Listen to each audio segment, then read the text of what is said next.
दर्शक नमस्कार, के न्यूजमध्ये आपल्या सर्वांचं स्वागत आहे। गेले 8 दिवस झाले आम्ही तुम्हाला के न्यूज चॅनलच्या माध्यमातून तुम्हाला राधानगरी धरणाच्या स्वयंचलित दरवाजाची संपूर्ण माहिती के न्यूजमध्ये देत आहोत।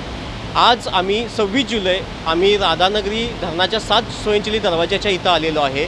राधानगरीच्या 7 स्वयंचलित दरवाजाची सध्याची स्थिती काय आहे, राधानगरी धरणाचे एकूण किती दरवाजे उघडलेले आहेत हे आम्ही तुम्हाला आज या रिपोर्टच्या माध्यमातून सांगणार आहोत। केदार बेकरी सर्व स्वतःचे उत्पादन असणारी कोल्हापूर गारगोटी मेन रोडवरील एकमेव बेकरी।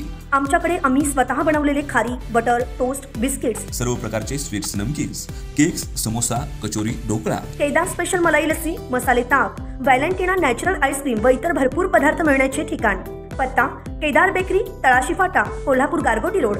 आमचा संपर्क क्रमांक 8602 869595। आज जर बघायला गेलं तर ही दुपारची वेळ आहे, साधारण 12 वाजून गेलेले आहेत। ही 12 वाजताची लाईव्ह दृश्य तुम्हाला आम्ही के न्यूजच्या माध्यमातून दाखवत आहोत। आता पहाटे 5 वाजताच गेट क्रमांक हा उघडलेला आहे। कालच राधानगरी स्वयंचलित दरवाजाचे 5 दरवाजे उघडले होते।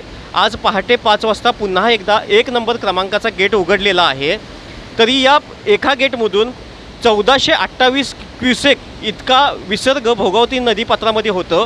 म्हणजे साधारण हे 6 गेट उघडल्यानंतर यातून जो विसर्ग होणार आहे तो 8568 क्युसेक इतका विसर्ग ह्या भोगावती नदीपात्रामध्ये होत आहे। तसेच राधानगरीच्या जे 5 दरवाजे आहेत त्यातून विद्युतगृहामध्ये 1500 क्युसेकने BOT तत्वावर विसर्ग सुरू आहे। त्यामुळे राधानगरीच्या भोगावती नदीच्या पात्रामध्ये 10,068 क्युसेक इतका विसर्ग हा भोगावती नदीपात्रात सुरू आहे। तरी सातत्याने इथले प्रशासन असेल नदीकाठच्या लोकांना सूचना देत आहे की तुम्ही सतर्क राहा। आम्ही सुद्धा वेळोवेळी तुम्हाला राधानगरी धरणाच्या तुम्हाला अपडेट देतच आहोत। तरी कुणीही निष्काळजीपणा न दाखवता, कुणीही अफवेवरती विश्वास न ठेवता आपण प्रशासनाकडून येणाऱ्या ज्या काही सूचना आहेत त्या सूचनाचं तंतोतंत पालन करावं। आणि तुम्हाला आम्ही वेळोवेळी ज्या काही राधानगरी धरणाच्या स्वयंचलित दरवाजाचे अपडेट आहे ते देतच राहू। कॅमेरामन स्वप्नील कांबळेसह मी मिलिंद कांबळे।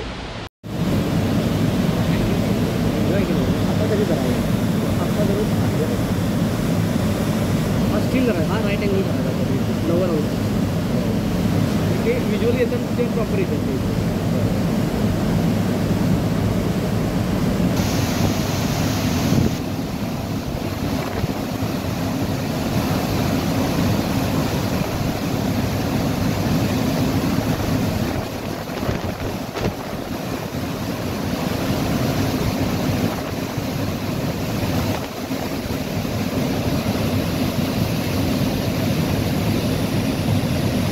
अशाच नवनवीन अपडेट पाहण्यासाठी आमच्या के न्यूज चॅनेलला सबस्क्राइब करा।